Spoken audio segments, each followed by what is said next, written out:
bom ver na família Silva aqui de novo. Hoje eu falei com o Janine, falei não, ela escreveu e eu escrevi de volta para ela aqui. Que bom, não é, irmã Sandra? Oh, meu Deus do céu. Né? Sua família manteve a filha deles em cativeiro por muito tempo. Mas, mentira, brincadeira.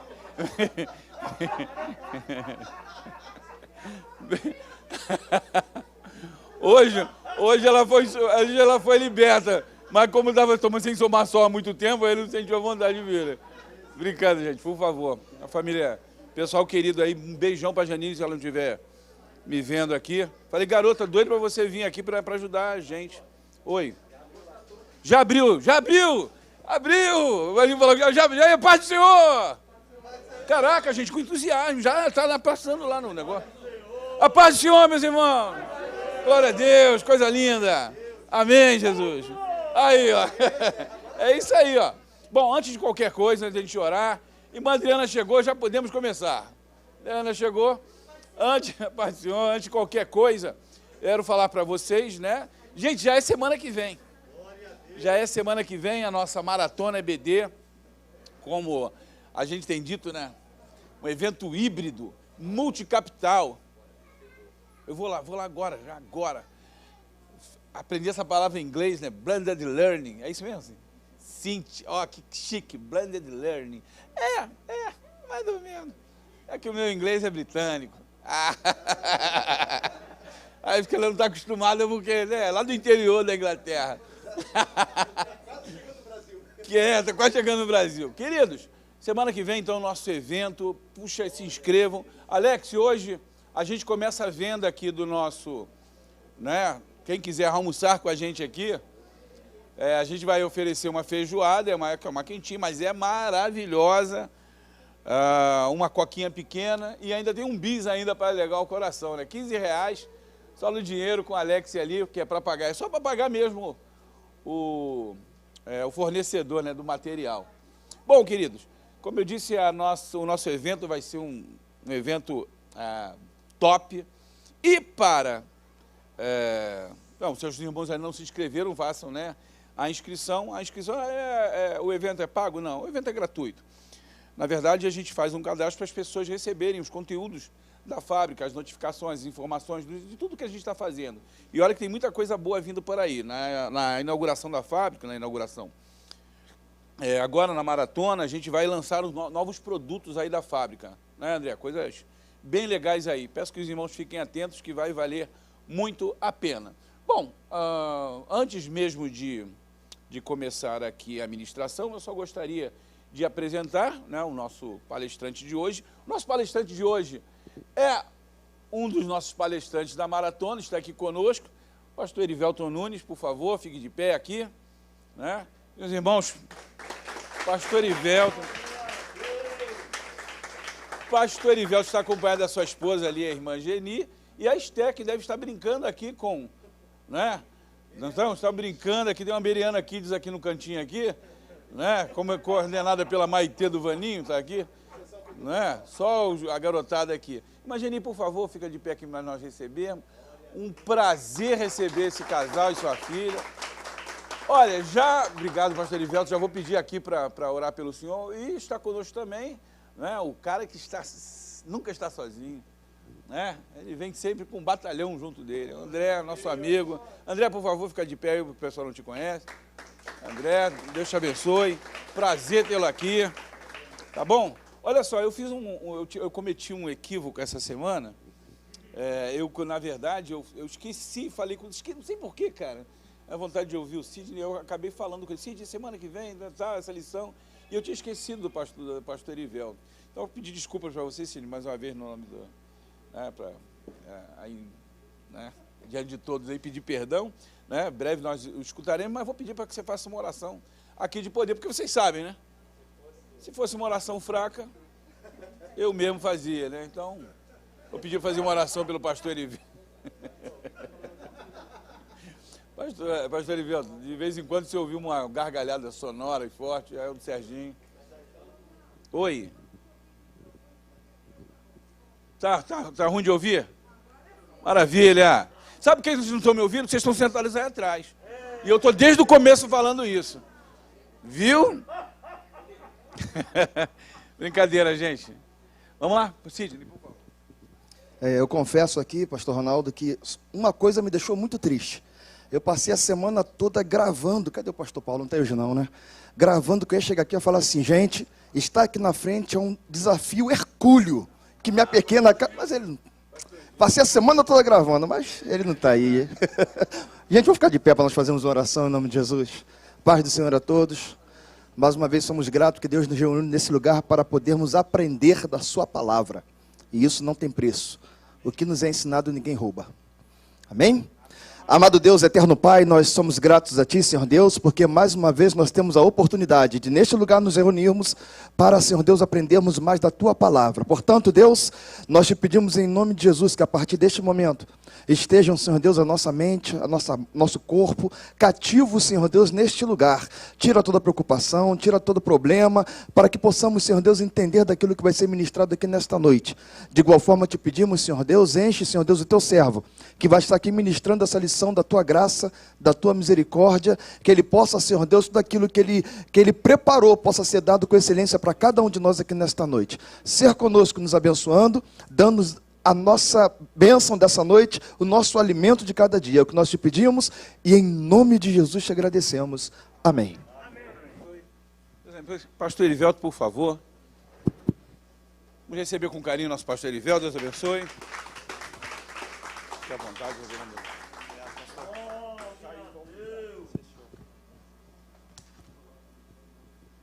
A paz do Senhor a todos. Estamos aqui realmente muito felizes, alegres nesta noite, porque falar da palavra de Deus é algo glorioso. E agradeço a Deus, primeiramente, ao nosso pastor Ronaldo, Divanei, aos irmãos pela confiança. E esta é uma lição, de fato, muito importante. Estamos num trimestre falando sobre o discipulado. Nós que somos a igreja da palavra, que estamos aqui para discipular, estamos numa nova fase nesse desafio, que acho que para muitos de nós, por muitos anos, nós ganhamos muitas vidas, mas talvez nós tivemos a dificuldade de mantê-las, talvez, na casa do Senhor. E esta lição vai falar sobre o discipulado num âmbito importante, que é o âmbito do trabalho. Afinal de contas, nós passamos boa parte da nossa vida e do nosso dia no nosso ambiente de trabalho.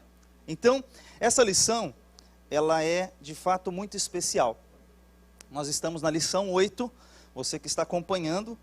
Essa lição, ela vai iniciar com seu texto de referência, falando aqui sobre a questão da passagem bíblica de 2 Reis, capítulo 5, versículos 1 a 8, sobre aquela história que nós sabemos, de uma menina de Israel, que tendo os sírios tomado conta, tendo os sírios invadido Israel e levado cativo uma menina, essa menina se torna serva, se torna escrava.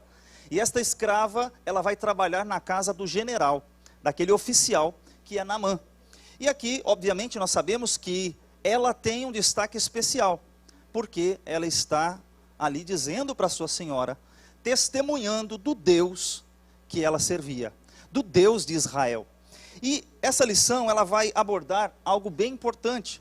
Nosso textuário, ele fala aqui, Paulo dizendo aos coríntios, como também eu em tudo agrado a todos, não buscando o meu próprio proveito, mas o de muitos, para que assim se possam salvar. Interessante que Paulo, algumas vezes, principalmente na cidade de Corinto, ele fez algo especial. Ele falou assim, para ganhar mais vidas para Cristo, ele não ficou o tempo todo integralmente na pregação do evangelho. Ele foi fabricar tendas. Então ele usou da sua profissão, das suas habilidades, para também ganhar mais pessoas para Cristo. Então, em algumas circunstâncias, nós podemos aproveitar o nosso ambiente de trabalho, para que ele também seja um momento de nós alcançarmos vidas para Cristo. E essa lição tem esse apelo bem forte, para que o evangelismo, para que o discipulado, ele alcance essas pessoas, principalmente no nosso ambiente de trabalho. E aqui nos nossos objetivos, temos 3. E acho que é importante a gente destacar esses objetivos, porque o propósito é alcançá-los ao final da lição. Então, entender que todas as ações do cristão, inclusive na realidade do trabalho, devem contribuir para a glória de Deus. O segundo objetivo, que é conscientizar-se de que no seu ambiente de trabalho deve ser utilizado para manifestar a sua fé em Cristo e levar as pessoas ao conhecimento da verdade. E o terceiro, que nós temos aqui, é aplicar os métodos específicos do discipulado e evangelização em seus relacionamentos de trabalho. Bom, eu trago aqui um gráfico que mostra bem o que é a nossa vida. Nós começamos a trabalhar desde muito cedo. Nós ingressamos no mercado de trabalho e passamos, quanto tempo da nossa vida nós passamos no trabalho? Além da jornada diária, de mais de 8 horas por dia, nós ainda passamos praticamente mais de 30, 40 anos trabalhando. Nossa vida produtiva, nós gastamos muito do nosso tempo no trabalho. E se a gente disser que todo esse tempo de vida no trabalho, nós não falamos de Cristo, nós não testemunhamos, nós não damos testemunho, nós não fazemos nada, olha quanto tempo nós estaríamos perdendo se nós deixássemos tudo isso para trás. Então observe que, de fato, nossa vida, ela é curta, mas ao mesmo tempo, a maior parte do nosso tempo é gasto aonde? No ambiente de trabalho. Então, nós não podemos negligenciar esse tempo. Porque dizer assim, quando eu me aposentar, eu vou fazer alguma coisa para Jesus. É muito pouco. Ou, vou fazer alguma coisa para Cristo no meu horário de folga. Bom, são poucas as horas que nós temos de folga. Então, aqui nos chama a atenção, porque, olha só, o tópico 1 da nossa lição, ele fala sobre o trabalho como um exercício sacerdotal. E sabemos que o sacerdote, ele tinha uma função, que era interceder entre o homem e Deus. A função do sacerdote era fazer aquela intermediação entre o ser humano e Deus. Então, o que nós fazemos no nosso trabalho? Nós temos que ser capazes de executar isso. Agora, observe o que está em Gênesis, capítulo 1. No princípio criou Deus os céus e a terra. Aí nós temos nessa sequência, o Senhor criando o mundo em quantos dias? 6 dias, e no 7º ele descansa. Interessante, Deus usou o quê? Uma semana de trabalho, e um dia ele descansou. Olha a semelhança que nós temos na Bíblia, do nosso Deus e de nós. Trabalhamos a semana toda e descansamos um dia da semana. Então veja, Deus, ele poderia ter feito o mundo em um dia, em um segundo, com uma palavra, não poderia? Ou ele precisava de 7 dias para criar? Por que será que Deus usou 7 dias? Porque Deus poderia ser de outra forma? Poderia. Deus, ele é o soberano, ele é o todo-poderoso. Quando você lê o versículo, no princípio criou Deus os céus e a terra. Bereshit bara Elohim et hashamai ve'et haaretz, em hebraico. O que ele está falando ali? Ele está falando, olha, no princípio criou Deus do nada tudo. Se encerra aqui, nesse princípio, que Deus fez tudo do nada. E o primeiro versículo, quando a gente vai lá para Isaías, e o Senhor não a fez vazia, mas que fosse habitada. Dá a entender, se você ouvir o versículo, Deus criou o céu e a terra. Qual que é a ideia que se encerra se o versículo parasse no versículo 1? Deus fez tudo de uma vez. Mas vem então o versículo 2. E a terra era sem forma e vazia. E o Espírito de Deus se movia sobre a face das águas. Então vai seguindo a criação, dia após dia. E o que me chama a atenção é que Deus faz isso numa semana de trabalho. Deus trabalha. Deus começa dizendo na Bíblia que Ele é um Deus do trabalho. Diferentemente de outras religiões, como na Grécia, os gregos acreditavam que a criação do mundo, pelos deuses, para os gregos aconteceu numa era dourada, onde o trabalho não existia, era um paraíso. Semelhante com a Bíblia na questão do Jardim do Éden, porém a Bíblia diz do trabalho. Já os gregos ignoram o trabalho, era só lazer, só diversão. Interessante. Por que então nós não descansamos 5 dias, 6 dias e trabalhamos um só? Porque Deus fez, trabalhamos 6, trabalhamos 5 e descansamos 1. Ou seja, Deus é o Deus de trabalho.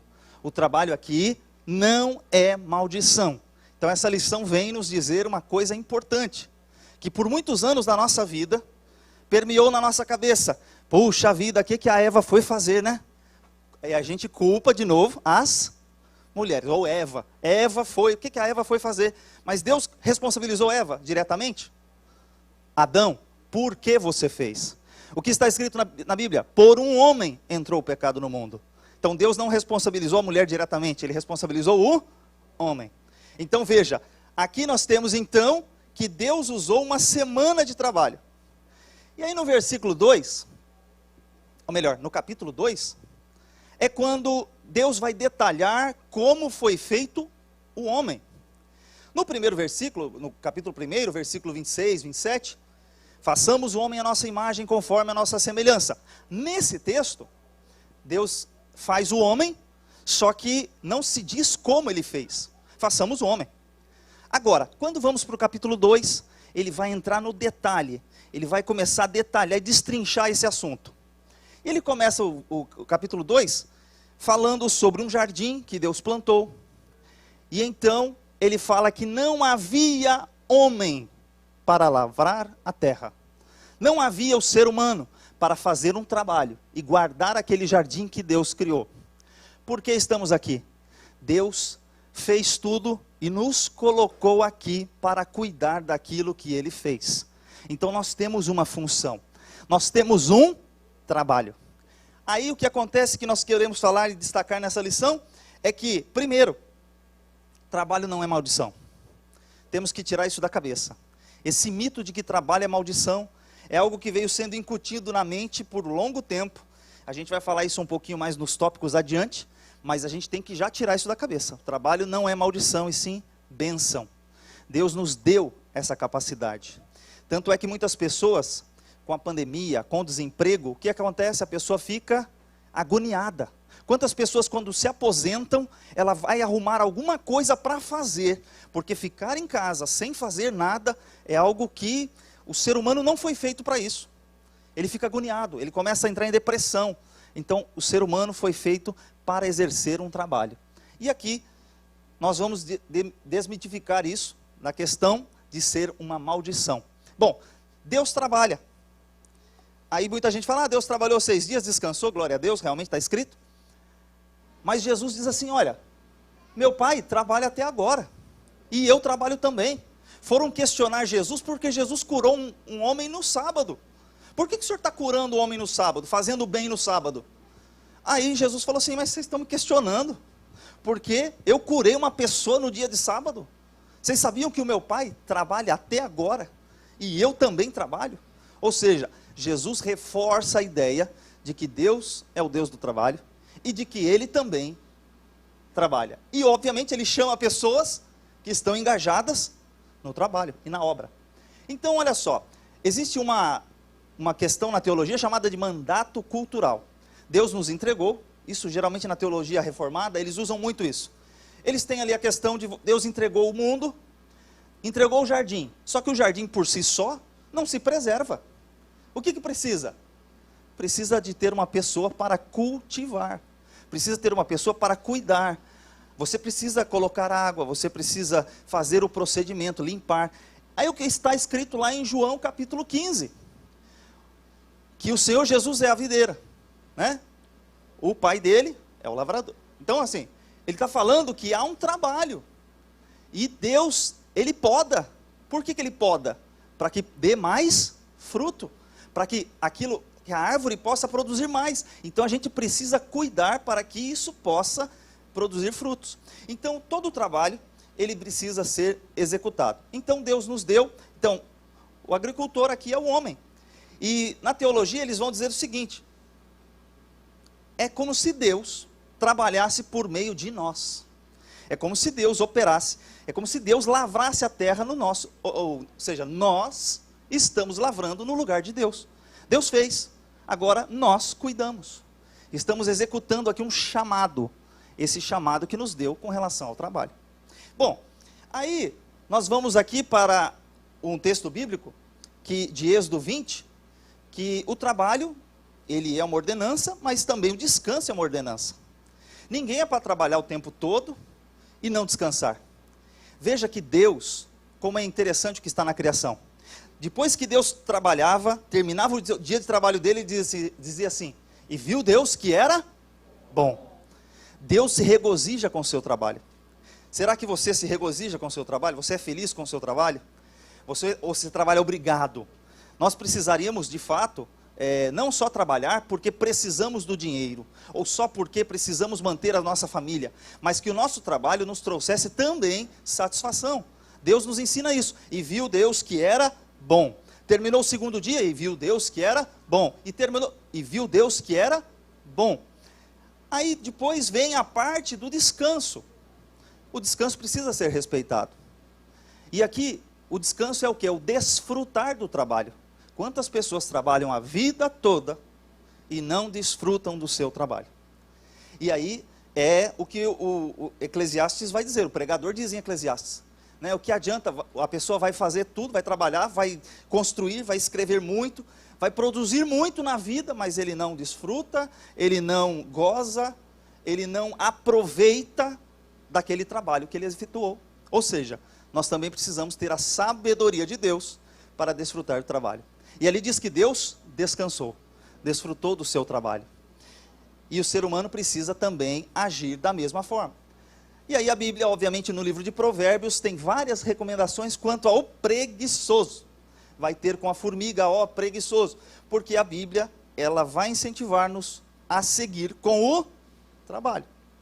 Bom, agora eu quero chamar sua atenção ao versículo 5 de Gênesis 2, que diz assim, toda a planta do campo ainda não estava na terra, e toda a erva do campo ainda não brotava, porque ainda o Senhor não tinha feito chover sobre a terra, e não havia homem para lavrar a terra.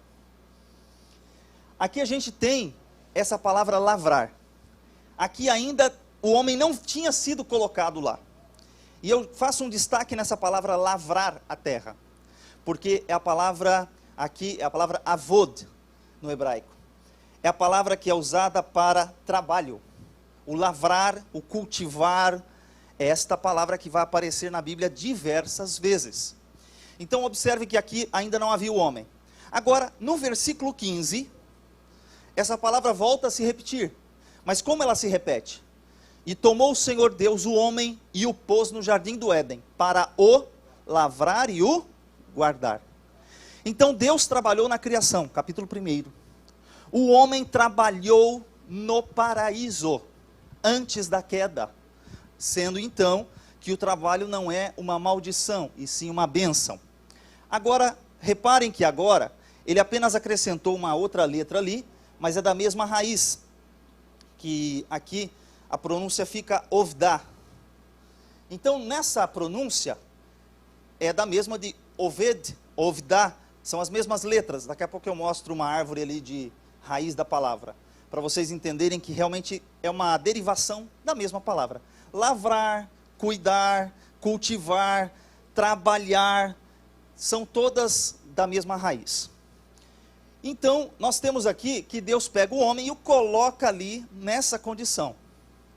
Aí a gente olha que a raiz hebraica, ela usa 3 letras. Então aqui nós temos uma aula com professores, então, da direita para a esquerda, nós temos ali o Ain, o Bet e o Dalet. Se vocês olharem, todas elas começam, Avod, Ovdá, todas as demais, Eved Meler, todas elas começam com as 3 primeiras letrinhas, que são as 3 primeiras letras da raiz da palavra. Ou seja, nós temos aqui que a palavra trabalho, ela vem exatamente da primeira ocorrência que ela tem na Bíblia, que é em Gênesis 2:5, 2:15, e ela vai seguindo, aparecendo na Bíblia inúmeras vezes, essa palavra vai aparecer. E ela vai aparecer até no nome de pessoas, que é o que eu vou mostrar agora adiante, porque olha o que acontece aqui. Nós temos 289 vezes a palavra, aqui em azul, a palavra avod, ou avad, que é a raiz dela, com seus diversos significados. 124 vezes a palavra avod significa adoração. Então guarda isso. adoração. Trabalhar também é adorar.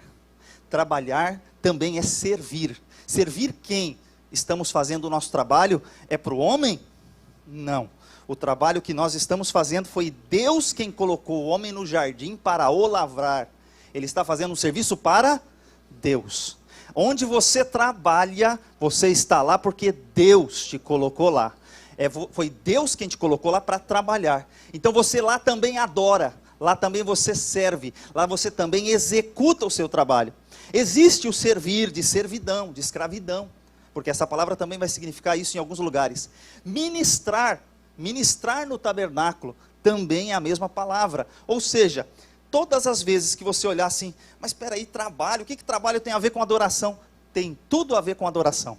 A gente acha que adoração é só vir no culto, levantar a mão, fechar os olhos e dar glória a Deus, e falar que ama o Senhor, reconhecer a grandeza de Deus. Isso também é adoração. Nós achamos que talvez a adoração é só se prostrar, se jogar aos pés do Senhor, também é adoração. Mas não se restringe a isso. A adoração está permeando toda a nossa vida, inclusive o nosso trabalho. Amém? Pastor Erivelton, antes do senhor continuar, né, isso aí tá lindo, maravilhoso essa ilustração aí. Se a gente reparar, o senhor mostrou o versículo falando sobre a ideia do homem, ele é inserido num cenário pré-existente. Ele não é engrenagem, mas faz parte da engrenagem. E a engrenagem foi feita para que ele participasse dela.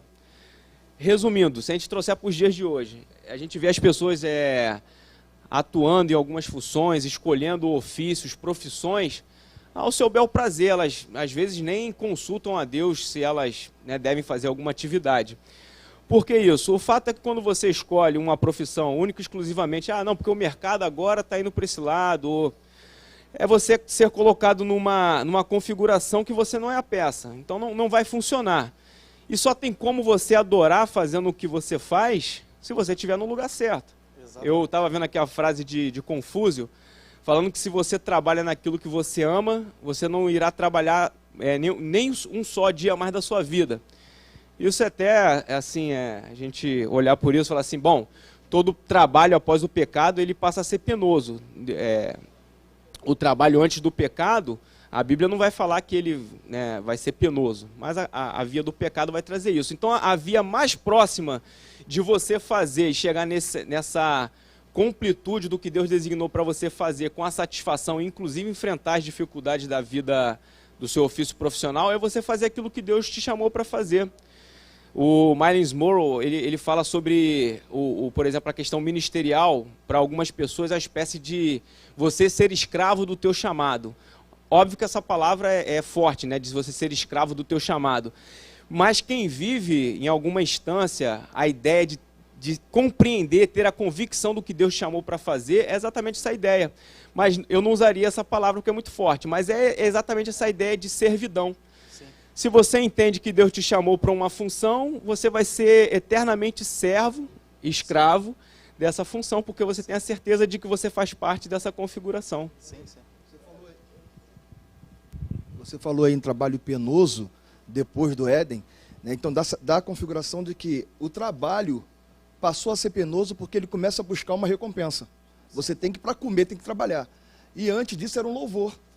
Você trabalhava por prazer, né? Estava ali fazendo aquilo que Deus mandou. Então depois do Éden você passa a ser uma recompensa. Você, para ter alguma coisa, você tem que trabalhar. Então tudo que você faz por recompensa passa a ser penoso, passa a ser mais doloroso, passa a ser mais difícil de se recompensar.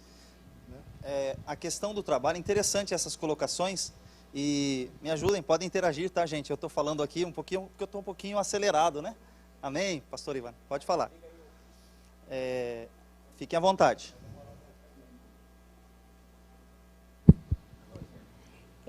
Eu não sei, o senhor vai falar do latim? Não, fique à vontade. Fique à vontade. É só para lembrar que o trabalho no latim, ele é o tripalium, né? Eram 3 paus que o Império Romano usava para fustigar o escravo para ele poder trabalhar.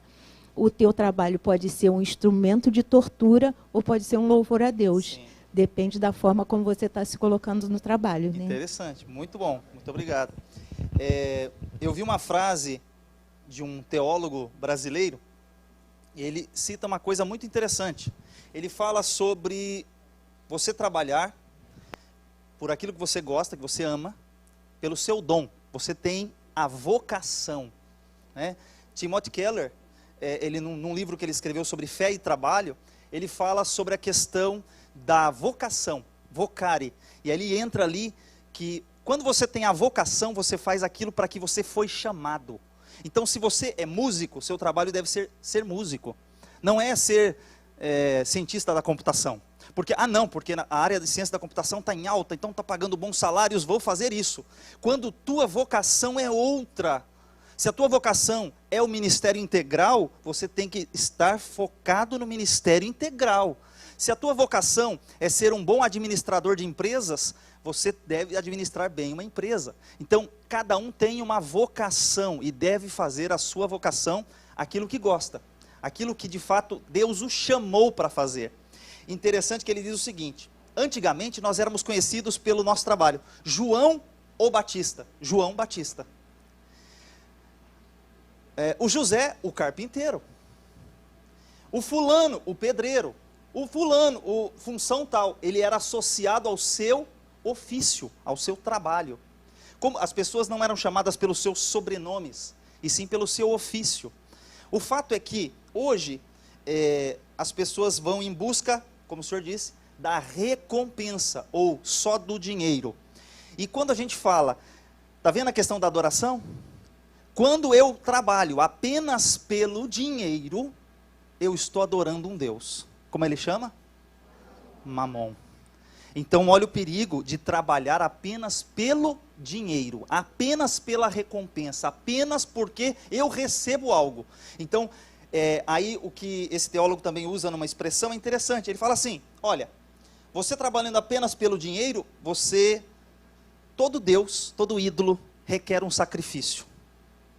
E qual é o sacrifício que nós estamos executando numa profissão que não fomos chamados para fazer, que estamos fazendo porque não é nossa vocação apenas para ter um dinheiro?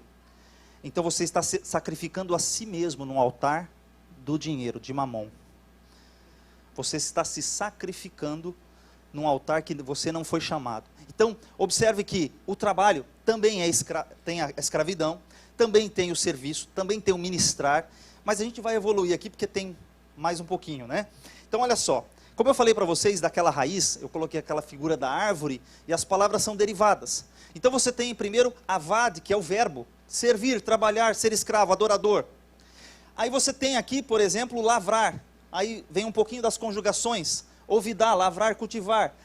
E o avodá, que é o trabalho e a adoração, que é usado muito na Bíblia, na questão do sacerdócio e também na parte do tabernáculo. Aí a gente olha e vai verificar que na Bíblia a gente tem nomes de pessoas. Obadias, ou aqui Ovdiá, é o nome de servo de Yahvé, né? Servo de Jeová. Ele é um homem que foi um profeta de Deus, que tem um livro na Bíblia, mas que também tem um personagem no livro de Reis, 1 Reis, que também se chamava Obadias. O nome dele é derivado dessa raiz de trabalho. Ele é aquele que serve a Deus, é aquele que trabalha para Deus, é o Obadias. Nós temos aquela pessoa que quando foi levado à Babilônia, o seu nome foi trocado, ou Abednego, foi transformado para servo de um deus pagão. A intenção era que ele tivesse seu nome trocado para servir um outro Deus. Nós temos também um rei, que aparece muito no livro de Jeremias, que é um dos reis da Babilônia, da família real ali, Ebed-Melech, ou Ebed-Melech, que aparece ali na Bíblia como um dos personagens que também era servo, né? Servo do rei. A palavra Melech é rei. Então, você vai verificar, quando você começa a estudar as palavras bíblicas, que existe uma raiz, e essa raiz vai levando a servo de quem nós somos. Nós somos servos, nós deveríamos ser todos Obadias, servos de Deus, servos do nosso Senhor Jesus Cristo, né? Isso que deveria ser a nossa condição. E aí a gente chega em alguns versículos que isso se repete. Como é que foi que Deus falou com Moisés? Moisés vai lá falar com Faraó, e o que você vai dizer para Faraó? Olha só, então disse Moisés a Deus: quem sou eu para ir a Faraó e tirar do Egito os filhos de Israel? Deus lhe respondeu: eu serei contigo, e será o sinal de que eu te enviei. Depois de haver tirado o povo do Egito, servireis a Deus neste monte. Deus está falando com ele lá no monte. Vocês vão vir e me servir aqui. Aí o versículo continua. Ele vai então para Êxodo 4, versículo 23. Ele vai falar com Faraó. E ele vai dizer para Faraó: digo-te, pois, deixa ir meu filho, para que me sirva. Mas se recusares deixá-lo ir, eis que eu matarei teu filho, teu primogênito. Deus já, no primeiro encontro que Moisés vai falar com Faraó, ele já fala direto. Ó, seguinte, deixa o meu filho. Israel é meu filho primogênito. Israel é meu povo. Deixa meu filho ir para me servir. Eles vão me servir. Esse servir é no sentido de adorar. É no sentido de prestar um culto a Deus. Então, deixa meu filho vir. E Faraó, os irmãos sabem que não deixou. Mas um versículo que a gente recita, e recitamos várias vezes aí, quando a gente estava lendo o livro de Josué. Qual é? Eu e minha casa serviremos ao Senhor. O que é o servir?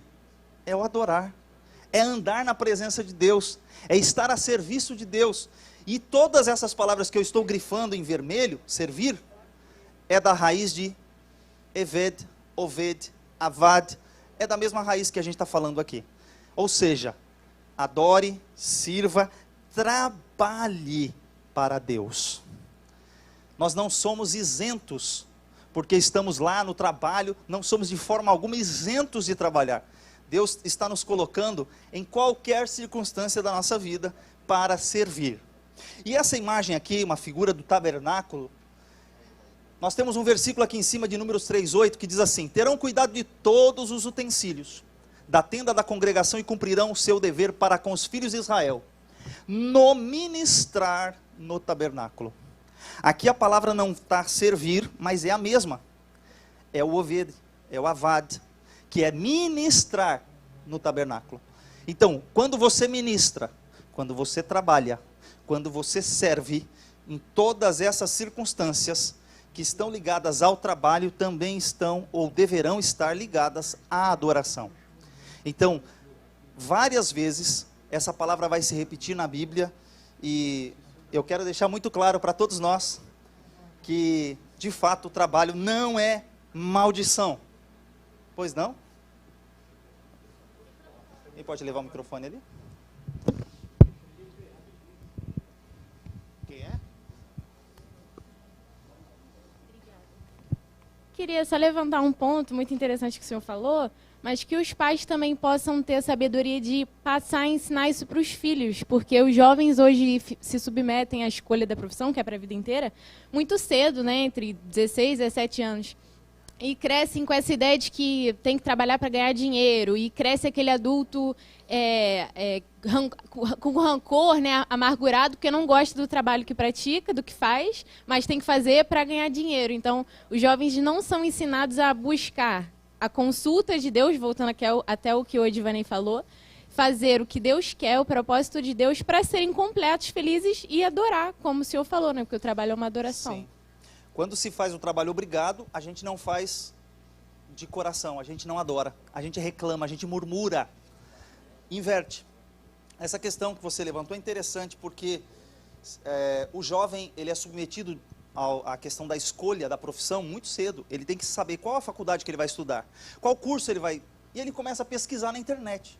Ele começa a perguntar. Às vezes o pai fala, vai fazer medicina. O outro fala, não, vai para a área de computação. Ah, vai para a área tal. Eu sou da área de computação. Eu sou gerente numa multinacional. Então eu trabalho na área de computação desde cedo, porque eu gosto do que eu faço. Eu sou dessa área desde muito cedo. Estava ligado a exatas, então eu já descobri logo cedo que eu gostava disso. Então... eu não tive dificuldade para fazer isso, mas tem muitos jovens que não sabem, e às vezes os pais, o conceito que ele tem, infelizmente, eles não participaram da aula na escola bíblica dominical, e aí eles não aprenderam isso que vocês estão aprendendo. Então vamos fazer uma propaganda boa aqui. Convida a sua família para vir à IBD, convida a sua família para vir à escola bereana, e nós vamos aprender e repassar isso para as próximas gerações. Porque não posso nem culpar muitos pais, porque talvez eles de fato, a única referência que eles têm é essa referência.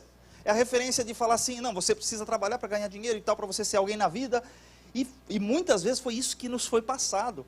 Então, de certa forma, para a nossa geração aqui, né, a gente pode passar isso agora biblicamente, olhando para o trabalho com outro olhar.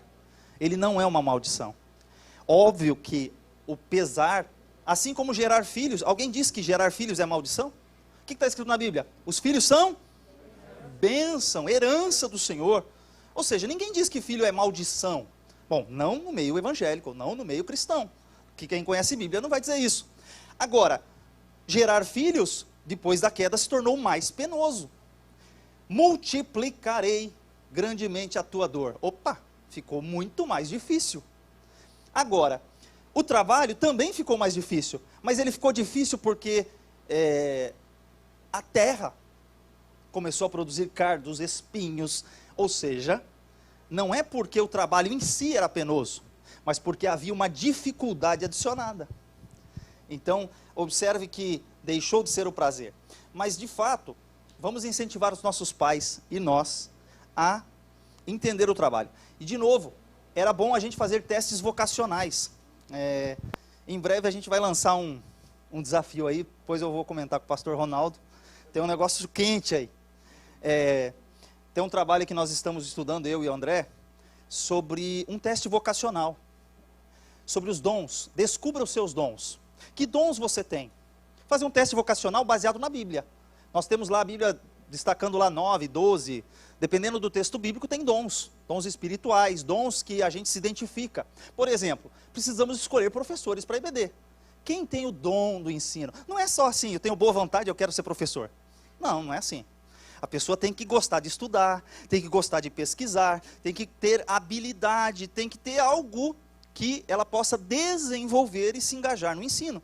Então, num teste vocacional, você vai começar a perceber para onde estão as aptidões das pessoas. No mesmo na área profissional. Qual é a aptidão da pessoa? Eu até brinco, eu dei aula em faculdade e eu falava para os alunos de computação. Tinha gente que falava assim, vai fazer estética. Você não é da área de exatas. Eu era meio malvado, assim, professor meio malvado, meio direto, sabe? Eu tinha que falar, porque a pessoa não sabia fazer conta. Como é que ele vai trabalhar com 0 e 1 binário? Como é que ele vai entrar numa área de engenharia se ele não gosta de conta, de cálculo, de matemática? Gente, vai fazer outra coisa na vida. Nada contra quem fez estética, me perdoem se de alguma forma ficou mal essa colocação minha, mas nada contra, porque quem faz estética tem uma área profissional que gosta de fazer isso e precisa fazer isso. Agora, tem que ter vocação para a área de estética. Senão vai destruir o visual de muita gente. Né? Então tem que ter vocação também. Né? Então, de certa forma, a gente está falando aqui de um texto maravilhoso. Olha o que Jesus disse. Respondendo ao diabo e usando o Antigo Testamento. Então disse Jesus, vai-te Satanás, porque está escrito, ao Senhor teu Deus adorarás, e só a Ele servirás. Jesus repetiu. Aí vocês vão dizer assim, mas você não falou que adoração e servir era a mesma coisa? Sim. Aqui aparecem 2 palavras gregas para diferenciar, porque adoração não significa apenas um tipo de trabalho. Olha só, a primeira está escrita aqui, ó, proskeneu, curvar-se. Você pode adorar a Deus curvando-se. Você pode adorar a Deus de várias maneiras. E também você pode adorar a Deus servindo, prestando um culto. Então, a adoração é prostrar-se, é ajoelhar-se, é reverenciar. Então, quando você for falar da adoração como reverência, é outra palavra. Da adoração como curvar-se, como prostrar-se, é outra palavra. Da adoração como serviço, é outra palavra. Agora, não estamos nos contradizendo de forma alguma. Pelo contrário, a adoração também é adorar e servir. Nós servimos a Deus. Nós adoramos. Com o nosso trabalho, nós adoramos a Deus. Glória a Deus. E aí, olha só, alguém vai dizer assim, não, mas dedicar-se ao ministério não é um trabalho. Quem falou que não? 1 Timóteo 5,17. Os presbíteros que lideram meia igreja são dignos de dupla honra, duplicada honra. Especialmente aqueles cujo trabalho é a pregação e o ensino. Então, sabe o que está dizendo? Presbítero deve ser reconhecido, homem de Deus deve ser reconhecido mas principalmente aqueles que estão dedicados à palavra e ao ensino. Aqui nós temos 2 ministérios. Aqui na aula e também na pregação. Às vezes a gente quer dar mais ênfase para um ou para outro, mas aqui o texto coloca os 2 juntos. Os 2 têm valor, os 2 são valorizados. E aqui ele fala de trabalho. Se a gente buscar mesmo a palavra que está no grego ali, ele está dizendo assim, afadigar-se no estudo, no trabalho. Pregação não é diversão, não é holofote. Antes de chegar aqui para falar, tem que ralar, tem que estudar, tem que buscar muito na Bíblia. Então, antes da gente pegar o microfone, chegar no púlpito e falar alguma coisa para a igreja, a gente tem que passar horas pesquisando, horas buscando. É um trabalho e precisa de dedicação. Então, tem gente que fala assim, você só dá aula ou você trabalha? Tem gente que fala assim, quando é professor, né? Você só dá aula ou você trabalha? Peraí, dar aula é um trabalho penoso. Eu acredito que eu estou falando para um grupo de professores que sabem do que eu estou falando. Dá trabalho. Parece simples montar um PowerPoint? Não, não é não, irmão. Dá um trabalho fazer isso aqui. A gente gasta hora. E não é só o PowerPoint, porque o PowerPoint é o trabalho final. E as horas que você leu? O livro tal, o livro B, o livro C, a Bíblia, buscou. Então, assim, você tem todo um trabalho que você consolida para trazer numa apresentação e falar assim, o que eu coloco? E agora? Vou mudar mais isso, vou mudar aquilo, preciso acrescentar aquilo. Então, a gente está sempre fazendo algum ajuste, alguma modificação nos últimos segundos, né? Bom, então aqui um trabalho árduo. Agora eu quero chamar a sua atenção também para tomar um cuidado com uma coisa. Não significa que, a gente coloca aqui, todo trabalho é honesto. Honesto é importante. Seja lavrar a terra, seja limpar o chão, seja ministrar a palavra de Deus. Todo trabalho é legal, excelente. Só que tem que tomar um cuidado. Tem gente que pegou a palavra prostituição e institucionalizou. Foi lá no CBO, Cadastro Brasileiro de Ocupações, e existe hoje o profissional do sexo. É profissão, então a prostituta é profissão. Está ali, se você ler aqui, garota de programa, garoto de programa, meretriz, está aqui, na nossa carteira de trabalho. Se a pessoa chegar e falar assim, qual a sua profissão? Meretriz, esse é um trabalho honesto? Perante a lei, eles vão dizer, tem registro, tem direitos, tudo de acordo com a Constituição. Agora, o que a sociedade fez, o que antes era errado, a sociedade transformou isso em algo certo, e agora a gente tem que engolir. Todo trabalho honesto, então, quer dizer que a gente tem que aceitar como membro da igreja. Não, calma aí, vamos lá. Quer dizer que porque o governo institucionaliza lá o casamento homoafetivo, quer dizer que agora a gente aceita? Calma aí, peraí, não é por aí. Então, olha só, não é porque... alguém vai dizer assim, olha só, todo trabalho honesto realmente é digno e é valorizado e deve ser valorizado. Só que a gente tem que pesar um pouquinho a situação. Do que a gente está falando? A sociedade está mudando conceitos. Está fazendo o certo significar, aliás, o errado ser certo e o certo ficar errado. Eles estão invertendo valores. Então a gente tem que pesar também que todo o trabalho de fato não importa. Se é a irmã que limpa o chão da igreja, se é o pastor que prega no domingo à noite, todos têm valor e estão fazendo para Deus. Agora, a gente tem que saber diferenciar isso. E aí o tópico nosso, que vai falar sobre a questão do medieval, teologia medieval, da igreja medieval, e mais especificamente da igreja romana, eu quero chamar sua atenção para esse gráfico. Por um período da história, enquanto Cristo diz, edificarei a minha igreja, e Jesus edificou, as portas do inferno não prevalecerão contra ela, e não prevaleceram. A igreja de Jesus segue avante. Mas olha o que acontece. Ao longo da história, por alguns anos, até o ano 350, 310, a igreja seguiu, de certa forma, estável, mantendo a sã doutrina. Mas, em determinado momento, ela começa a desviar-se do caminho, começa a pegar uma curva e vai sendo introduzida na igreja algumas práticas que vão se desviando da palavra de Deus, a Bíblia Sagrada. E ela começa a tomar rumos. Vai instituindo a idolatria, o culto a Maria, e vai tomando caminhos, vai proibindo o casamento, e ela vai tomando caminhos que vai se desviando do foco. ela pega, num dado momento da história, que é o nosso tópico 1.1, e fala assim: o trabalho só o que vale é o trabalho do clero, é o trabalho da igreja. Todo o resto é secular, não tem valor algum. O que tem valor é o trabalho do clero. Só se for trabalho religioso. E queira ou não, parte dessa mentalidade de separar o mundo em dois grandes conjuntos, sagrado versus secular, ele fez a separação do trabalho, e a gente começa a pensar assim: puxa, eu queria um dia, quando eu aposentar, eu vou me dedicar na obra de Deus. Peraí, então quer dizer que hoje eu não faço a obra de Deus? Eu preciso fazer a obra de Deus todo dia. Eu vou esperar chegar numa determinada idade para fazer determinado trabalho? E a gente vai ver aqui, nessa lição, que isso nos chama muita atenção, porque esse conceito do secular e do sagrado, essa separação, essa divisão, ela parece estar enraizada até no meio evangélico. Porque a gente, de certa forma, muitos de nós, viemos de uma certa origem romana.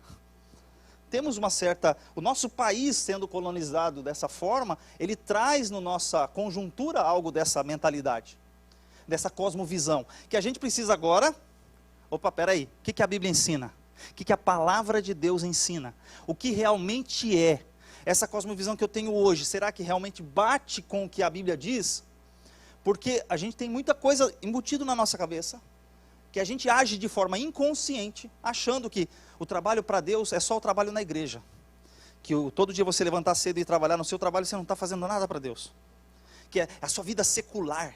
A minha vida na igreja é na Mulher Vitoriosa, a minha vida na igreja é na EBD, a minha vida religiosa ou sagrada é em tal coisa. É só essa é a vida sagrada?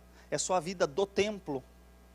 Então a gente traz consigo muito dessa ideia que foi embutida na Idade Média, mas que a reforma tentou, de certa forma, quebrar isso, que é o tópico 1.2, que ele vai tentar falar o seguinte: olha, quando os reformadores, Lutero, Calvino e outros, tentam iniciar a questão da reforma, eles vêm com a ideia de falar assim: vamos resgatar, peraí, todo ser humano tem um sacerdócio, todo crente, todo cristão, ele é um sacerdote.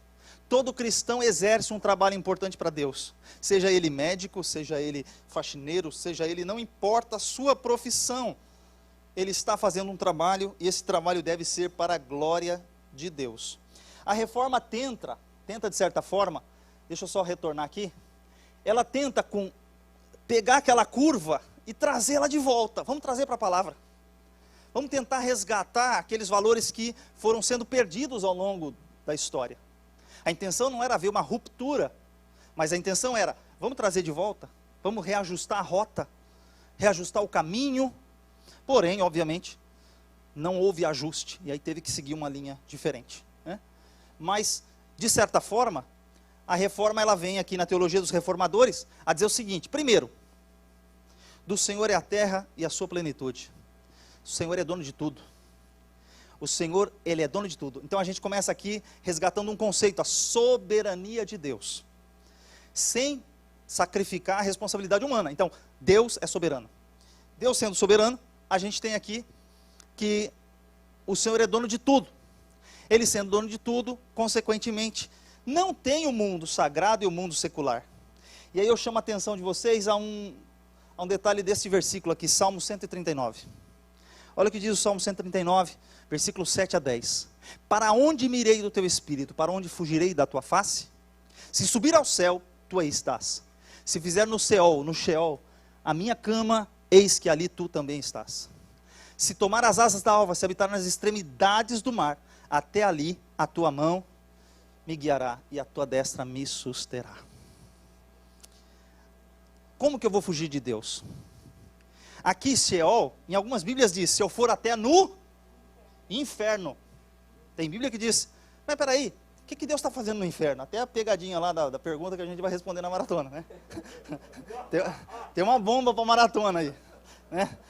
Jesus foi para o inferno, não foi no inferno, e aí esse negócio de inferno, isso aí deixa para maratona, amém?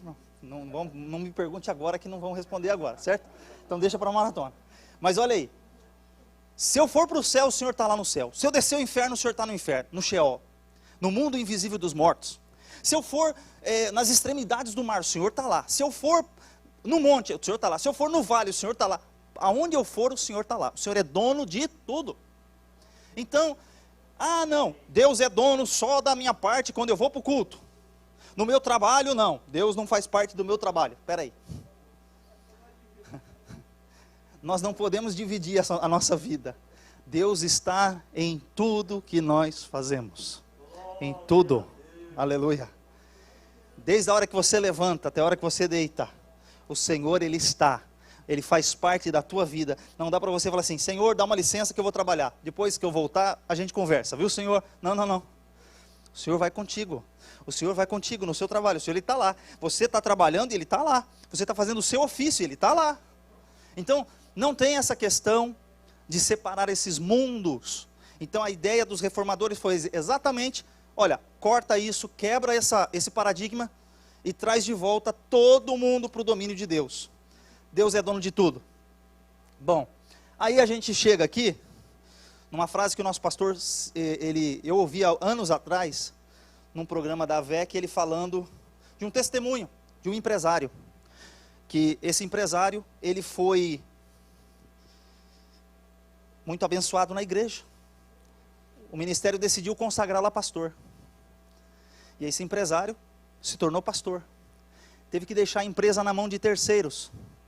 Saiu da administração da empresa, passou a administração para um terceiro administrar. Ele que era um empresário bem sucedido, que tinha prosperidade naquilo que ele fazia, ele agora então torna-se um pastor. Aí como pastor, só Jesus na causa. Ele não era um bom pastor. Ele não tinha o chamado para pastorear igreja, para cuidar do rebanho de Deus. Ele tinha o chamado para a questão de administrar empresas. E quando ele administra empresas, ele exerce uma função. E aí tem uma pregação do nosso pastor também, que ele fala, e todos vocês devem conhecer, e eu só estou resgatando aqui, que ele fala sobre Uzias. Uzias era um bom rei, ele não era um bom sacerdote. Como sacerdote, ele fez besteira. E como sacerdote, ele não podia ser sacerdote. Consequentemente, Deus levanta pessoas para exercer o trabalho de sacerdote. Tempo integral na obra de Deus. Por outro lado, há pessoas que são levantadas por Deus para patrocinar, para serem os reis, as pessoas que vão pagar o salário do sacerdote, as pessoas que vão bancar a obra do sacerdócio. Ele levanta pessoas, então quem é mais importante, o rei ou o sacerdote? Que pergunta, que escolha de Sofia, não tem esse negócio quem é mais importante. Os dois são importantes. Quem é mais importante na obra missionária? O missionário que vai, ou você que manda o dinheiro para ele sobreviver na obra? Os dois. Eu não posso dizer que eu não preciso de dinheiro e de contribuição para o missionário que está fazendo a obra. Eu preciso. O missionário precisa. Então, tanto somos missionários quando nós patrocinamos, quando nós somos enviados. Então, a obra de Deus ela é feita independente da circunstância. Repare que, como Deus instituiu a questão do sustento em Israel. A tribo de Levi será dedicada para ministrar no tabernáculo, no templo. Ok, uma tribo inteira vai cuidar da parte sagrada. Eram cantores, porteiros, levitas, faziam toda a parte de manutenção, louvor, tudo estava em cargo de uma tribo. Porém, nós tínhamos outras tribos. Por algum tempo, a gente fez conta errada. Nós tínhamos 12 tribos sustentando uma tribo. Espera aí. Não são 12, por que agora o senhor está falando 13?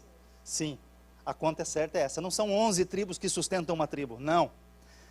Nós temos 12 tribos sustentando a tribo de Levi, que é a 13ª que não tem herança, ela não está na conta.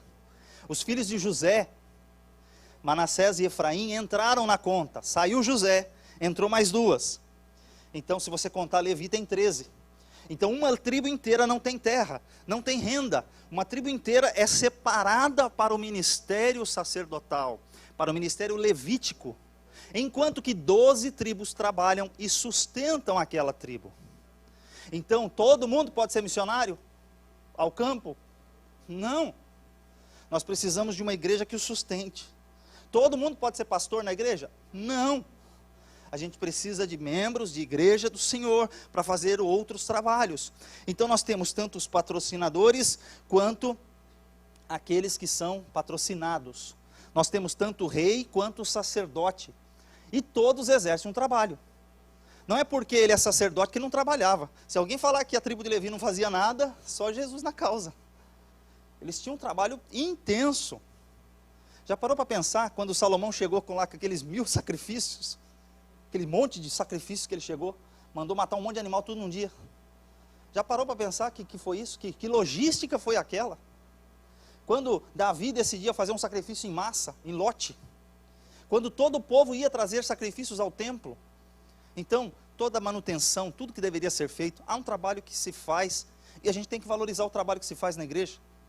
Mas também devemos valorizar o nosso trabalho, que, entre aspas, até alguns dias a gente chamava de secular. Porque o nosso trabalho também não é secular. O nosso trabalho também é para a glória de Deus. Amém? Glória a Deus. Então, você tem que sentir que você é importante. Olha aí o tópico 1.3. O meu trabalho é para a glória de Deus. Então, a gente está falando disso já tem um certo tempo. Então, olha aí. E como é que a forma que eu posso fazer meu trabalho pode glorificar a Deus? Se tem uma coisa que pode fazer isso, é a excelência. O crente precisa fazer um trabalho diferenciado. Daniel, Ananias, Misael e Azarias, ou Daniel, Sadraque, Mesaque e Abednego, eles eram 10 vezes mais doutos, mais destacados do que todos os sábios de Babilônia.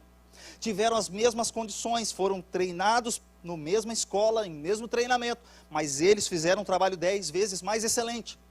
Nós precisamos produzir algo excelente. O cristão tem que ser reconhecido também pelo seu trabalho. Então, nós não podemos ser o funcionário relapso, o funcionário que dá trabalho na empresa. Não. Nosso testemunho, acima de tudo, precisa ser diferenciado. Então, como que a gente vai glorificar Deus? É para que vejam as nossas obras e glorifiquem a nosso Pai que está nos céus. Ou seja, como é que o mundo glorifica a Deus? Vendo a nossa vida, as nossas obras. O mundo não glorifica a Deus porque você prega bonito, não. O mundo não glorifica a Deus porque você tem didática, não. O mundo não glorifica a Deus porque você... Não é por isso. Não é porque você tem palavras bonitas que os convence, mas é porque a tua vida fala mais alto. E aí tem uma frase de John Gartner que é o seguinte: o que é excelência? Excelência é fazer coisas ordinárias, coisas comuns do dia a dia, de maneira extraordinária. Você pode fazer coisas simples, mas faça bem feito. Não importa, não precisa ser sofisticado. Você precisa fazer direito. Faça bem, faça tudo que você for fazer. Por mais simples que seja, dê o seu melhor. Então, é aí que você glorifica a Deus. E uma reflexão que é a seguinte: como é que um professor universitário, um professor em qualquer âmbito, ele pode glorificar a Deus no seu trabalho, se ele é proibido de falar de Jesus? Como é que um professor pode glorificar a Deus sendo professor, se lá no seu ambiente de trabalho ele é proibido de falar de Deus perante o seu público? Ele não precisa falar, ele só precisa ser o melhor professor, dar uma boa aula, dar um testemunho de cristão, ser sal da terra, ser luz do mundo. Ele só precisa brilhar. Que a vossa luz brilhe diante dos homens. Ele só precisa ser sal. Então, nem sempre a gente vai usar palavras. Obviamente, se tivermos oportunidades de usar palavras, se for nos dada a oportunidade de usar palavras, que usemos as palavras. Afinal de contas, a fé vem pelo ouvir a palavra de Deus. Então, não dá para a gente falar assim: não vou pregar nunca. Calma aí, não é isso que eu estou falando. Sempre que possível, use palavras. Agora, não é possível, então, que nossa vida reflita a glória de Deus, que a nossa vida reflita, de fato, o nosso trabalho. Então, o professor vai mostrar fazendo um bom trabalho. O tópico 2 da lição fala sobre a questão de frutificar. Olha aí, ele fala sobre a gente ser plantado. A gente tocou um pouco nesse ponto, porque olha só, foi Deus quem colocou o homem no jardim. Foi Deus quem plantou Adão lá. E você acha que o seu trabalho foi quem que te colocou lá? Quem te colocou onde você está? Sim, pois não. Quando o senhor falou aí do trabalho, né, de glorificar a Deus, eu me lembro que fez um ano agora que a gente saímos, eu trabalhava no aeroporto, né, na sala da Gol, e eu entrei lá e olhei o povo tudo espírita, né, e lá eles não aceitavam o povo cristão. Sim. Só que eu entrei calada, fiz o meu trabalho de recepcionista, e quando a gerente descobriu que eu era recepcionista, ela me abaixou meu cargo. E ela me colocou na limpeza. Em momento nenhum eu murmurei, reclamei, fiz meu trabalho por excelente, né? Eu limpava o banheiro, atendia os funcionários muito bem, mas no momento que o senhor falou assim, se você tiver oportunidade, você fala de Jesus. E quando eu tinha uma oportunidade, eu falava, eu não escandalizava o nome do seu lado, mas eu falava de Jesus. E ali, quando entrou a pandemia, eu me lembrei do Senhor, o Senhor vai exaltar diante da pandemia. E de tudo aquilo que passou, né, quando o senhor falava de glória, até eu me emociono porque foi muito forte. E eu me lembrei, fez eu me lembrar essa cena, que de toda a humilhação que aquela mulher fez comigo, o Senhor disse, vai chegar a sua vez de o meu nome ser glorificado. E quando entrou a pandemia, aquela mulher que era espírita, que me humilhou, né, por descobrir que eu era crente, em momento nenhum debati com ela, porque quando o servo é fiel, ele não debate, ele não entra em contenda, pelo contrário, ele faz o seu serviço com amor, glorificando a Deus e exaltando o nome do Senhor. Aí quando entrou a pandemia, ela disse assim, ó, a sala vai fechar, faz 20 anos que eu trabalho, nunca aconteceu isso, mas nós vamos ter que fechar a sala e dispensar vocês por um dia. Só que eu quero pedir perdão à irmã, ela falou até assim, pelo ato que eu fiz com ela, e gostaria que ela levantasse uma oração ao Deus dela. E naquele momento o Senhor foi glorificado. Porque quando o Senhor falou de adoração, é isso. Quando a gente está num ambiente de trabalho, a gente tem que fazer sempre a diferença. E eu precisava falar isso para todos que estão aqui, que o nosso trabalho é muito importante quando nós servimos ao Senhor. Amém? Glória a Deus. Deus é maravilhoso. O pastor Isaías esteve lá em São Paulo há poucos dias, e o hotel que geralmente os pastores ficam, quase fechou. Um hotel grande, num bairro interessante, quase fechou. Mas está cheio de crente trabalhando ali. Ele falou assim, os irmãos se reuniram e faziam oração no hotel, para o hotel ficar de pé. E ninguém dos crentes lá foram demitidos, estava uma benção. O hotel está lá, voltou a funcionar. E para a glória de Deus, os donos têm que reconhecer que o povo de Deus faz diferença. Amém? Glória a Deus. E olha só, Jesus falou aqui, ó, eu sou a videira. Meu pai é o lavrador, toda vara em mim que não dá fruto, atira e limpa, toda aquela que dá fruto, para que dê mais fruto. Eu sou a videira verdadeira, vós as varas. Quem está em mim e eu nele, esse dá muito fruto, porque sem mim, nada podeis fazer. Jesus nos plantou, só que ninguém aqui é planta isolada, né? Você não você foi colocado lá, não, você tem que estar ligado nele. Você não é uma vara solta e andando por aí. Não, não, não. Nós somos ligados em Cristo. Recebemos dele e passamos adiante. É interessante que quando a única coisa que nós compartilhamos com Jesus, Jesus é a luz do mundo. E ele diz que nós também somos luz. Mas em que aspecto que a gente é luz? A gente não é luz transmissora, a gente é só refletora. Ou seja, ele é o sol, nós somos a lua, a gente reflete a luz dele. Nós não temos produção própria de luz. A luz não é nossa, não é nosso mérito. O mérito é dele. Glória a Deus, porque ele ilumina a nossa vida e a gente ilumina esse mundo. Amém? Então é nesse aspecto, ligado nele, se estiver ligado nele, a gente vai produzir muito fruto. Então, é esse o aspecto que a gente tem nessa lição. E aí, por que nós somos e vivemos? Porque essa circunstância. Aqui o texto de Isaías fala que a gente é considerado carvalho de justiça. Olha que expressão interessante, que eu trouxe de um livro interessante também. O uso desta árvore simboliza a estabilidade, permanência e abundância. O carvalho é essa árvore que está no fundo, que talvez vocês não estejam enxergando muito bem, mas é uma árvore frondosa. Então olha só, enquanto você vive, deve exibir, refletir a justiça de Deus, a qual é tanto sua graça em salvar, quanto seu poder em capacitar em viver justo. Nossas vidas devem demonstrar a beleza de Deus. Como é que Deus se manifesta nesse mundo? É através de nós. Como é que Ele é visto nesse mundo? É através de nós. Então, Ele nos coloca, nos planta e fala, você vai ser um carvalho de justiça. Você vai ser uma pessoa que vai influenciar. Você vai trazer a justiça. Você vai viver uma vida de justiça. Buscar primeiro o reino de Deus e a sua justiça. As coisas serão acrescentadas. No entanto, a nossa vida precisa refletir essa beleza. E olha só, aí a gente tem uma evolução. Porque a gente é plantado e a gente precisa crescer, e precisa evoluir, né? Então, nós temos os tópicos da lição que são, primeiro, plantados pelo Senhor. Deus é soberano, foi Ele quem plantou. Então, mais uma vez, você não está lá porque você mandou um currículo apenas. Você está lá porque Deus abriu aquela porta e você entrou lá. Deus quer você lá.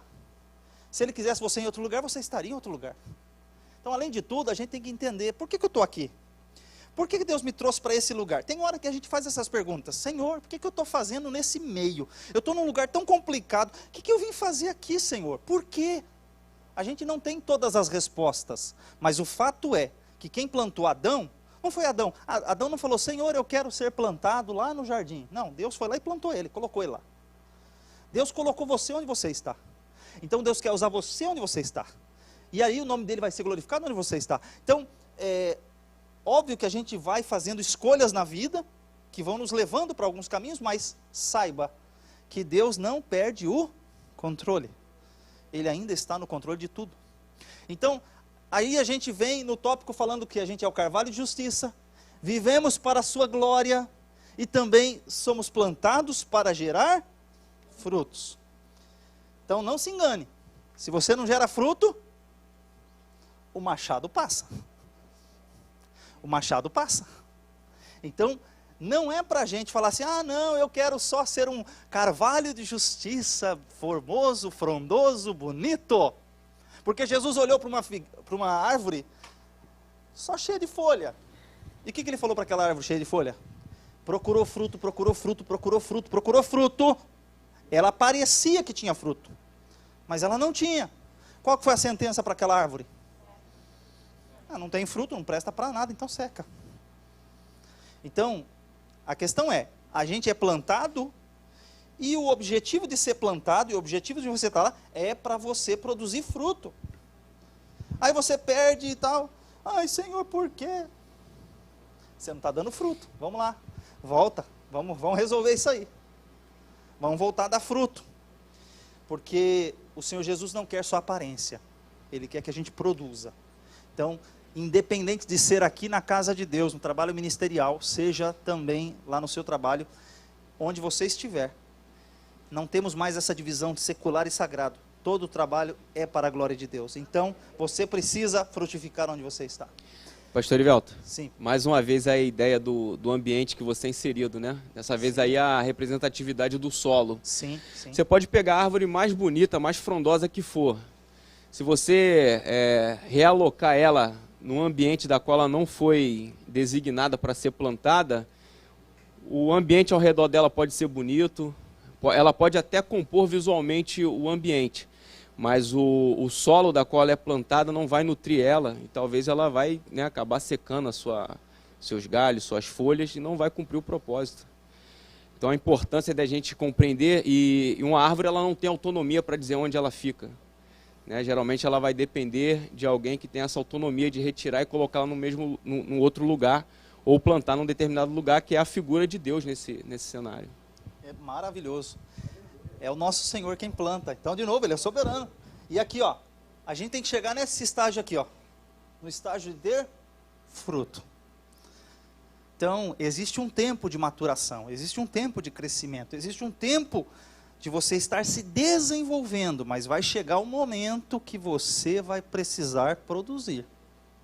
Então, não podemos nos enganar que realmente Deus está agindo aí dessa forma. E aí, eu trago aqui no tópico 3, né, como você discipular no seu ambiente de trabalho. Eu trouxe aqui resumindo todos os tópicos nessa figura aqui.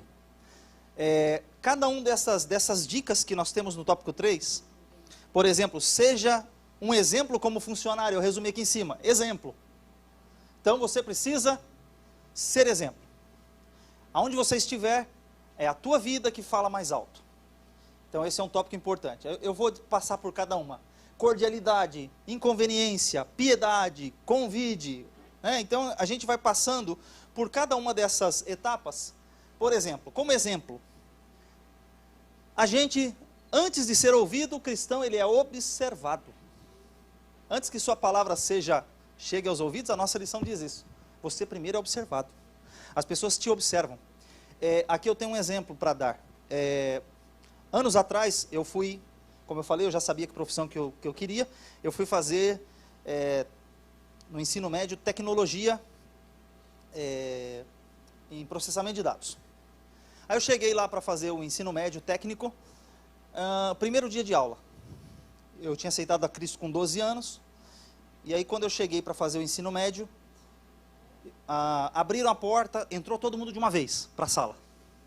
Entrou o pessoal arrastando cadeira, fazendo barulho e tal, arrastando, e um querendo atropelar o outro para sentar num lugar e escolher a primeira, onde queria sentar naquela sala. Eu entrei, com licença, com licença, com licença, e fui e sentei num lugar. Anos mais tarde, uma pessoa falou para mim assim: eu já sabia que você era diferente no primeiro dia de aula. Você entrou, pediu licença, sentou, não fez barulho. Eu sabia que você era diferente. E eu comecei a evangelizar essa moça, ela aceitou Cristo, estava na igreja do Evangelho Quadrangular. E aí eu começo a entender que as pessoas, antes de ouvir a gente pregar, ela está observando como você senta, como você anda, como você fala, como você reage. Tudo está sendo observado. A gente fala, mas o que é isso? Não tem nada a ver uma coisa dessa, é só Mas o fato de você demonstrar a sua atitude como cristão já muda o conceito, as pessoas já estão te observando. Então isso faz diferença e abre portas para a pessoa te ouvir. E ali Jesus fala que a gente é sal da terra e luz do mundo. E como sal, a gente não aparece no sentido visível. O sal ele é percebido. Ele tem que se dissolver. Então, o sal tem umas propriedades interessantes, porque ele, para fazer reação, ele precisa se dissolver, tem que se doar. Então, a nossa vida como cristão tem que se doar onde a gente está. A gente não pode simplesmente, não me toque, não, peraí. Você tem que se doar onde você está. E você vai fazer a diferença no ambiente que você está. O sal da terra é na sua localidade. Luz do mundo, aí você amplia. Aí a luz tem que brilhar, a luz tem que aparecer. Ela não pode ser escondida. Então, aí existe uma dimensão maior. Mas é o tal de você evangelizar Jerusalém, mas também Samaria, Judeia e confins da terra. Então, a gente não pode se restringir a um local só.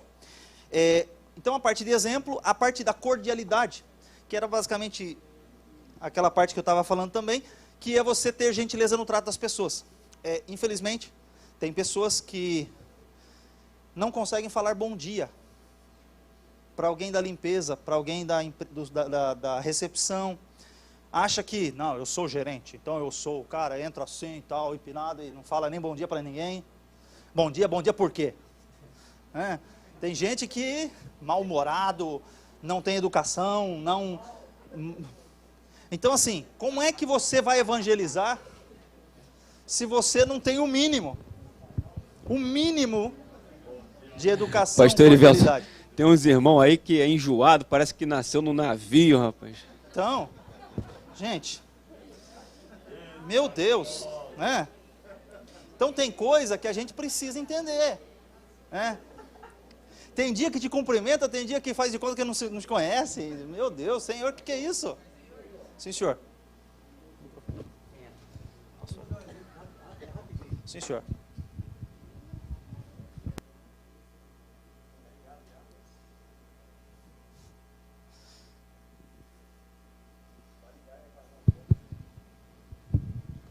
O senhor falou aí a questão da saudação.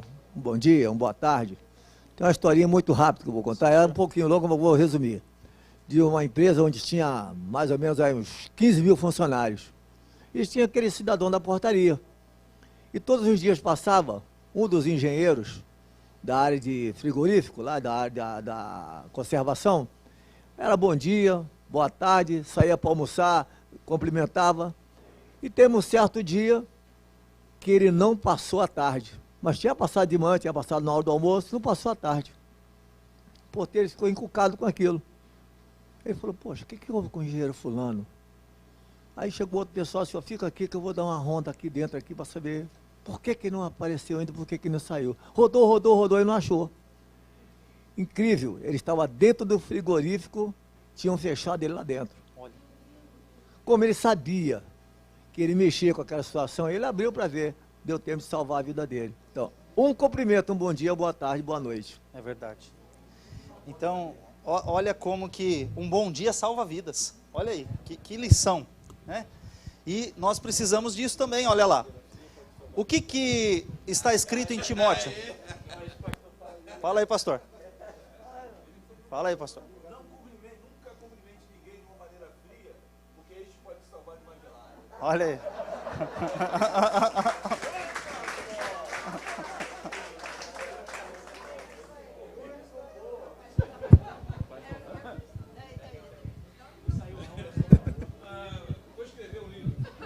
Pastor. Inspiração. Se é para contar histórias, uma vez eu escutei uma história que o rapaz estava indo para uma entrevista de emprego, arrumou uma encrenca no metrô, mas quando ele chegou para ser entrevistado, quem foi a pessoa? Quem ele arrumou a encrenca no metrô? Então. É claro que ele não passou.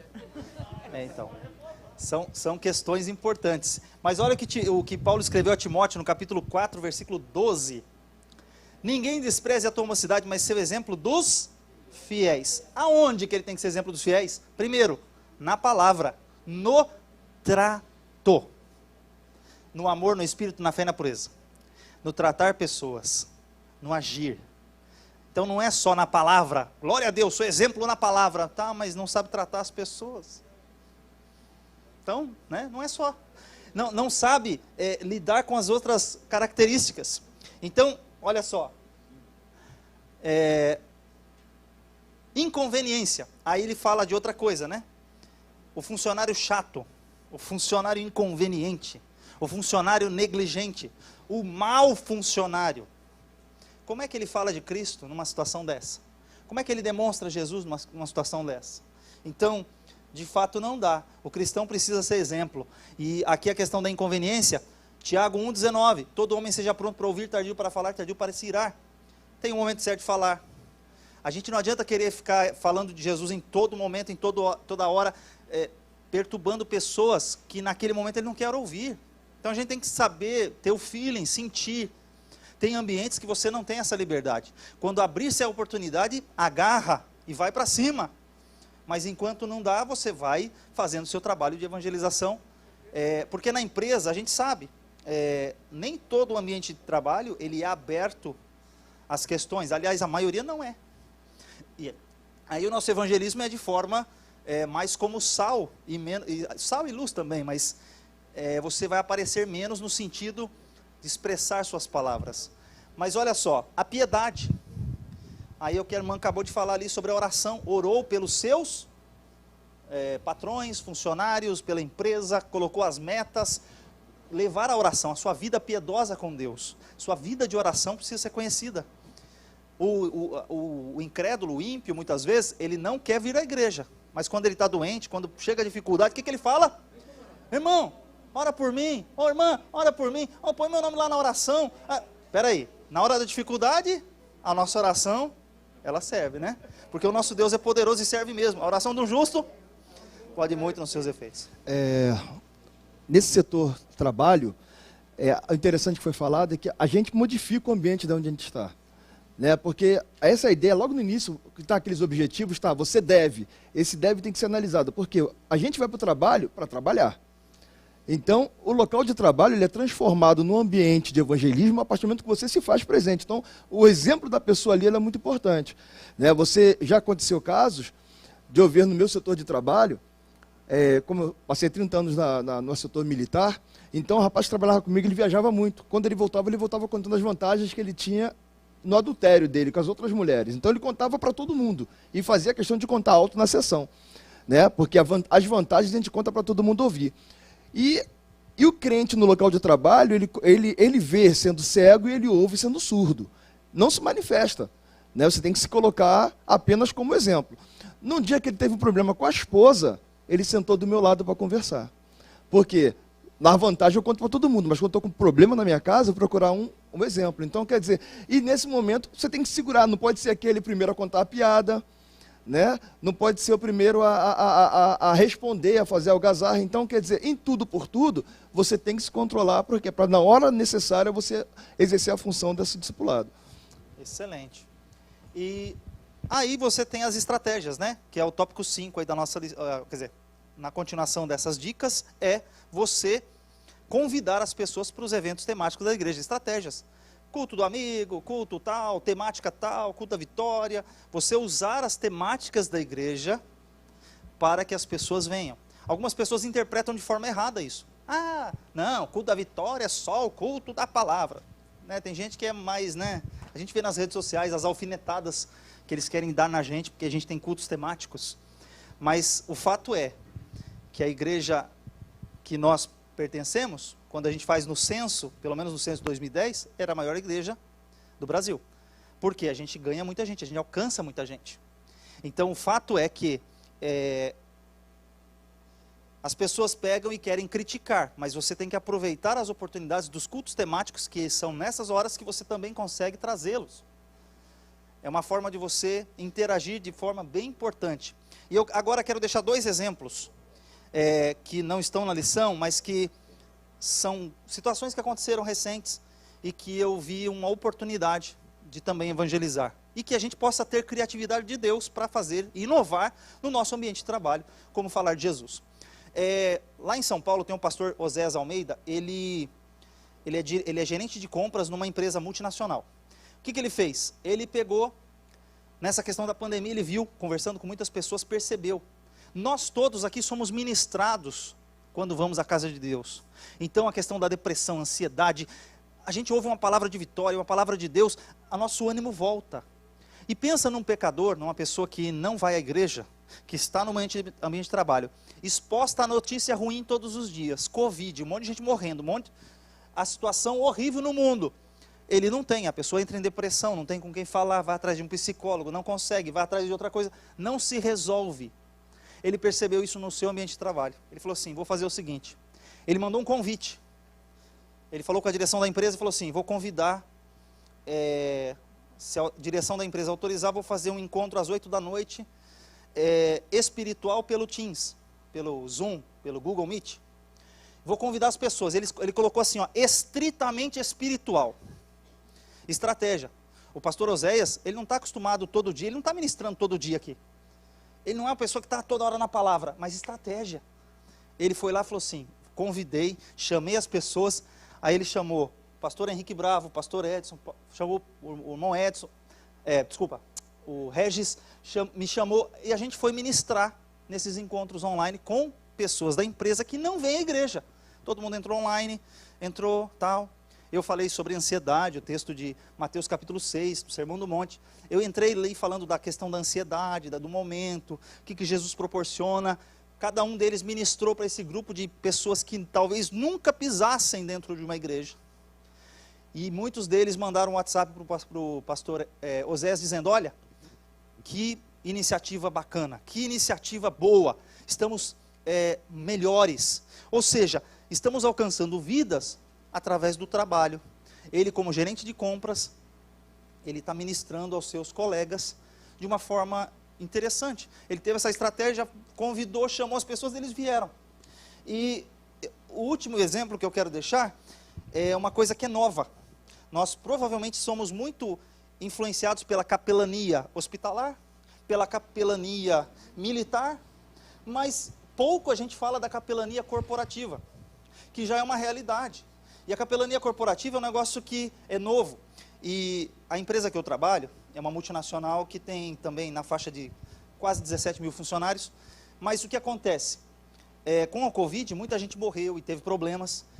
E um pastor da igreja ligado à Mackenzie, eu não vou falar o nome da igreja, ligado à Mackenzie, ele está fazendo um mestrado em teologia, em educação e aconselhamento. O que ele fez? Ele convidou, ele era um empresário, um CEO de uma empresa, ele pegou e montou uma empresa de capelania corporativa e começou a dar assistência espiritual como trabalho de mestrado dele.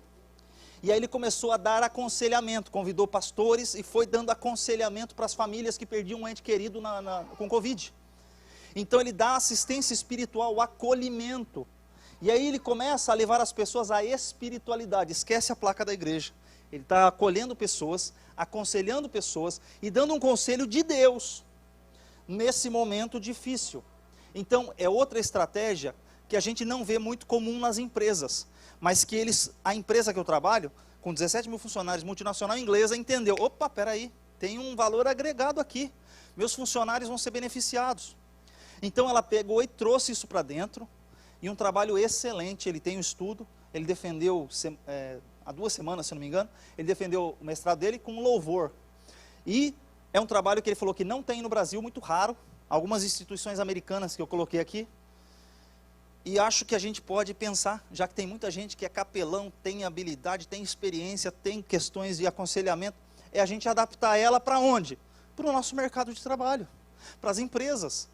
E aí a gente vai alcançar mais pessoas de uma forma um pouco indireta até, vamos dizer assim. Você não vai lá fazer proselitismo direto, pregar o evangelho de uma forma assim direta, mas você acolhe a pessoa, você ora por ela, você vai começar a interagir e essa vida, com certeza, vai buscar o Senhor. Ela vai sentir que aquilo fez diferença na vida dela e ela vai aceitar Cristo como seu Salvador. Amém? Que Deus abençoe a todos vocês. E aqui nós temos um versículo que diz o seguinte: assim resplandeça a vossa luz diante dos homens, para que glorifiquem, vejam as vossas boas obras, glorifiquem o vosso Pai que está nos céus. Deus abençoe, pastor, muito obrigado.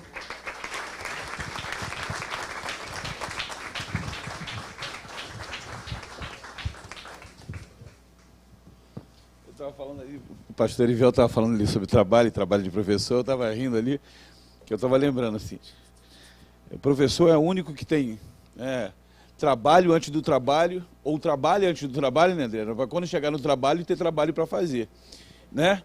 E depois do trabalho, corrige o trabalho que tinha para fazer, porque durante o trabalho não teve tempo de fazer o trabalho, entendeu? E continua trabalhando, coisa de doido, né? Pastor Erivel, né? Uma bênção, né? Receber um homem de Deus assim, né? Ministrar para a gente de uma maneira tão efusiva, tão bacana. Eu me sinto privilegiado de estar aqui, né? Algumas vezes, né, nós pudemos sempre trazer pessoas também de outras regiões do Brasil. Quando eu cheguei aqui hoje na sala da EBD, eu brinquei com eles, né, que eu ouvi o som do chibolete. Falei, pô, tem uns efraimitas aí dentro, né? Alguém falando com um sotaque diferente, né? Muito bom ouvi-lo, muito bom, André. Sempre um prazer. Deus abençoe vocês, né? Queridos, se preparem, semana que vem. Gilson, por favor, vem aqui. Eu vou pastor Marcelo aí. Pastor Marcelo, fique de pé. Está aqui. Pastor Marcelo, por favor, fica de pé. Já está de pé, vem aqui. Eu estou brincando com ele, para ele ficar de pé, ele já ficou de pé. Vem aqui para orar aqui, pastor Marcelo, agradecer. Pastor Marcelo também é um homem de Deus aqui, um tremendo pregador, breve vai estar aqui ministrando para a gente aqui. O problema é que quando ele vem esculachando, vem com os ternos. Tem que para ele, se ficar atrás do púlpito não vai aparecer. Eu estou brincando aqui que o pastor Marcelo, quando vem aqui, geralmente é a esposa dele que dá um tapa nele. Só pode ser que ele vem todo bonitinho, né? Arrumado, né? Para a gente terminar. E tá barbudo agora, versão 2.0, né? Versão ficou em casa há muito tempo, eremita. Brincando, Marcelo. Nome de Deus. Vamos orar para agradecer ao Senhor por essa noite aqui. Glória a Deus. Trabalho também não pode ficar fazendo bullying não, viu, gente? Porque a orientação do apóstolo Paulo na primeira carta aos Coríntios, capítulo 10, verso 31, é quer comais, quer bebais, ou qualquer outra coisa que a gente for a fazer, se dispor a fazer, tem que ser para a glória de Deus. E bullying, tem que tomar cuidado. Deixa eu falar aqui. Agora, deixa eu lhe falar que bullying é uma questão espiritual. Na verdade, bullying é uma questão de reencarnação. Sabia de reencarnação? O bullying só é legal porque você encarna, encarna de novo, encarna novamente. Então se prepare, quando voltar, vou cantar de novo. Estende a mão para cá em nome de Jesus, que haverá libertação essa noite. Deus, nós te louvamos, te damos graça, Pai. Que momento prazeroso de aprender um pouco mais da tua palavra, nesse ambiente que é o discipulado. Que tarefa difícil, árdua, que o Senhor venha ministrar em nosso coração, que não sejamos apenas ouvintes, mas que dessa porta para fora a gente possa praticar de verdade para que o teu nome seja glorificado.